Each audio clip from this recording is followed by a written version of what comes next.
right against Obama, and particularly this has become the way that the norm. Yeah. So I think it's a good day for the country as well as for this. Politically, as you said, what that means is it's going to push it well past the election day. It's going to be remanded back to the lower district court, and they're going to have to basically adjudicate with a factual inquiry what's an official act, what's not an official act. That's going to take forever. All those details are going to be adjudicated, and if Trump wins, all of this goes away. Biden, talk hasn't abated that he's going to go or that he should go. It looks like he is digging in, or Jill Biden is digging in. And talk of people that will replace him if he was to depart, and knowing the complication with the way the funding works in the US, so that all the money raised for the Biden-Harris ticket has to stay with someone from that ticket, meaning she's a complication, Kamala Harris cycle. You almost have to keep her in the mix to get your money for the forward campaign. Where do you think this is at? Well, I agree with you. Biden's gone. Like LBJ, they'll replace him? Yes, they will. But like LBJ can serve out his term, but he won't contest. That's my view of what will happen. It's passing strange, Peter, that the convention is after the first debate. Lady Macbeth, Jill Biden, will suspect that the Obama forces set him up, knowing that he's of his dementia, and hoping to blow him out of the water at the first debate. So the mainstream, the polling's terrible. Trump's ahead in New Jersey and Virginia, which are two of the states beyond the swing states. So Obama wants, apparently, an open convention in Chicago. All the delegates will be released by Biden and can vote for Kamala, Gretchen Whitmer, or the governor of California. I think Whitmer is the best choice, a strong, articulate woman who will give Trump a run for his money. And the only half of a female VP is France. We've got the second round this weekend, riots on the streets of France tonight. It's huge news. Of course, they've got the Olympics coming up. But Le Pen's the box seat. There seems to be this tectonic plate shift happening with them, certainly with her party being ascendant. They got 19% just a couple of years ago, 33% of the vote in the last day.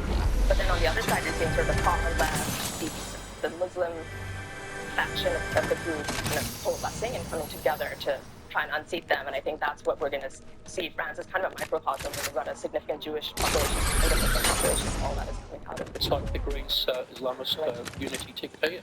Yes, it is. I'll leave it there. Thank you both.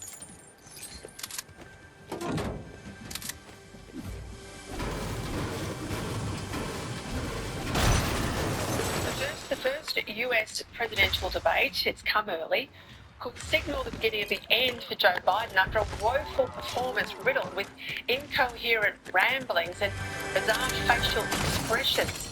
It's left the Democrats with a huge dilemma. Do they stick with a president who has defeated Trump before but is clearly in cognitive decline, or do they parachute in a new contender, and just who is that? Joining me now is former Senior Defence Intelligence Analyst, contributor for The Australian, Paul Munn. Paul, you will have watched it as I did. I mean, you just couldn't take your eyes away from what we saw at 11 o'clock on Friday. What did you make of Biden's performance? I think both regardless of their politics, and that is that these were all the signs of a man who is mentally and physically frail. And we should bear in mind that the previous statement was compared anything but. He spoke clearly and vigorously. But the key thing is that people have to say, well, but when it comes to a major decision, another speech, a foreign engagement, which Biden will receive, and you shouldn't have to ask that question. So that's what's landed on the American vote public since Friday, and it's clear that it's cost Biden a great deal in terms of credibility and popularity as a candidate. The Labor MP, he's the Dr. Mike Freelander. This is Australian Labor MP. He has said he thinks Biden's got Parkinson's disease. Clearly, we have talked about him having some sort of medical condition here for many months in Australia. I've said for about a year that I cannot imagine he will be there on the ballot in November. It's like they've just woken up to it in America, or at least they're publicly talking about it. I think it's been a conversation with Democrats But now you have the cheer squad-led media. New York Times, as an example, said he's got to go. I watched a lot of CNN over the weekend. They were damning in terms of his performance. And now that he has lost the mainstream media, do you think I think the Democratic Party and the people who manage it, they're the ones we should be looking at closely. They should have made this move a long time ago. And that now we're getting closer and closer to the election. Trump was clearly leading. If the election was to be held tomorrow, there seems no doubt he would win in a landslide. And so the Democrats have to decide if we change candidate, if we switch forces in midstream, is that going to help or harm our cause? And all the signs are that his kitchen cabinet and the people around him, and Barton and Bill Clinton, are all rallying around. So, no, it's fine. That's not good. I think that the public would be far more impressed if people took their presence just as we have in front of them and persuaded Biden that he needs to come clean with the voting public and urge them to vote for the candidate. But at the moment, that's not what's happening.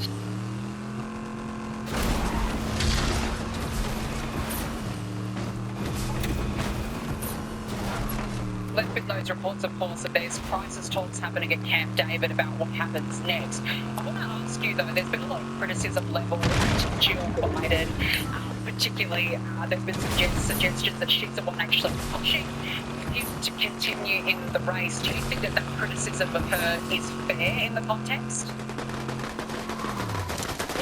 Appears to be. She's doing some other things else in the past that advancement see Biden struggle on a human level. I have a lot of friends who are not in the weeds. They don't live and breathe the stuff the way you and I do. And the one thing they said to me consistently after watching the debate was, how could somebody do that? It was passing judgment, but how could a wife do that if somebody is at that level of public decline, which we've all experienced some family member or another go through? And so I don't think that she's coming across very well from a human perspective, fairly or not. I think the First Lady was trying to be honest with her after the debate, which kind of gives a sense of what some people are. Others see her as very loyal, and she's saying that, he is the right nominee. He's won all the necessary delegates through their process, but people are going to be pressured into having to stand down for the 10 party perspective. I think net, she is not coming across well. It's not the people that I've spoken to. Do you think Trump can the debate? I didn't really do much. I think Joe Biden simply showed his lack of credibility by himself.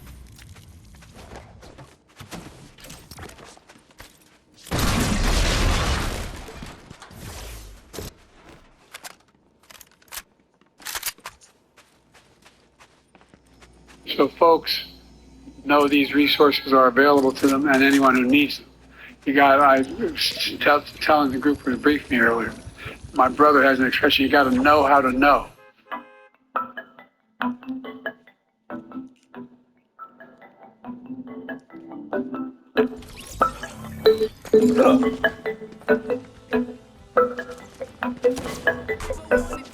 Oh, look who's finally home. You didn't wait up for me all night, did you? You're such a trooper. There's plenty of dinner left if you're hungry. Help yourself. Huh? Who in the world would come over right now? Why did you get these? Wow, Joe Powell.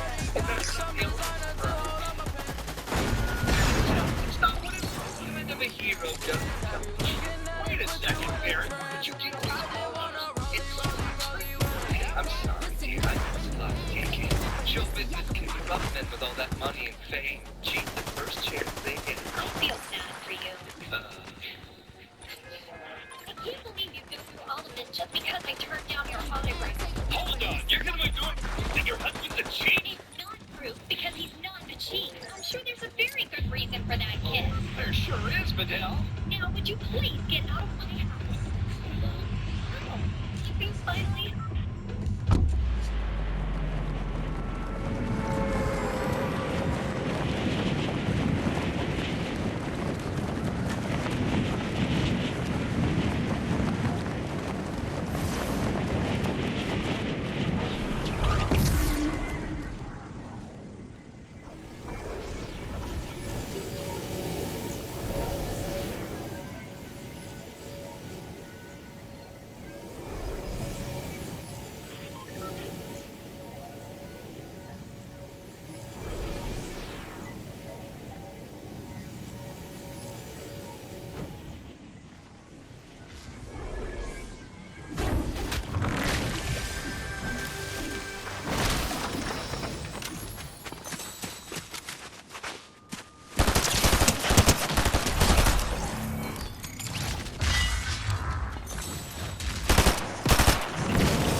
think it's not only outrageous, it's really stupid. The impacts of climate change is condemning the American people to a dangerous future.